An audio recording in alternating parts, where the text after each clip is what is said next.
Dans le live, alors que le Premier ministre se trouve aujourd'hui à Mayotte et qu'il doit présenter un plan Mayotte debout.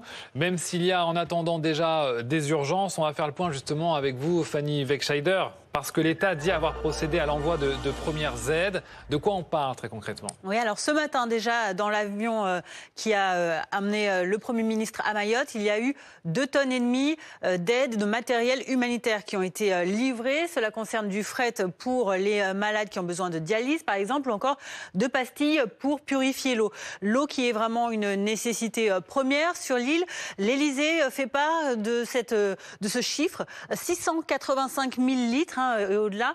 C'est l'eau potable qui a été distribuée depuis le 19 décembre dans toutes les villes, toutes les communes de l'archipel de Mayotte, plusieurs fois, selon l'Élysée.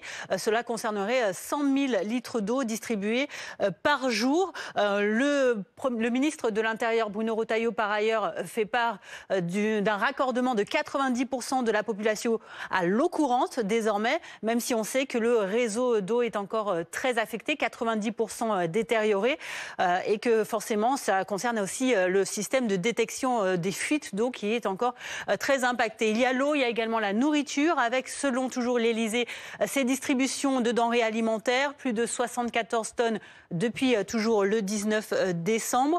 Et puis il y a aussi ces conditions de logement, les habitations qui ont été quasiment toutes détruites et pour lesquelles le Premier ministre espère une reconstruction d'ici à 2 ans. En attendant, on reste dans le provisoire avec la livraison de quelques 2000 bâches déjà faites et puis la livraison en cours de 4000 nouvelles bâches également qui ont commencé depuis jeudi dernier. En ce qui concerne le rétablissement des réseaux, à présent, le réseau électrique a été rétabli pour un peu moins de la moitié des clients qui bénéficient d'électricité à Mayotte.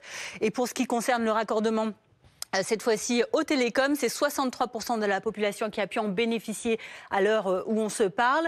On peut également parler des routes, puisqu'elles ont été complètement déblayées selon les déclarations au niveau de l'État. Et en ce qui concerne les écoles, on l'a compris, c'est compliqué. La rentrée des professeurs était prévue le 13 janvier, celle des élèves le 20 janvier. Alors avec une école sur 2 détruite à Mayotte, on imagine que ça peut être compliqué et que peut-être qu'un nouveau report pourrait être encore envisagé. Merci beaucoup Fanny pour toutes ces informations.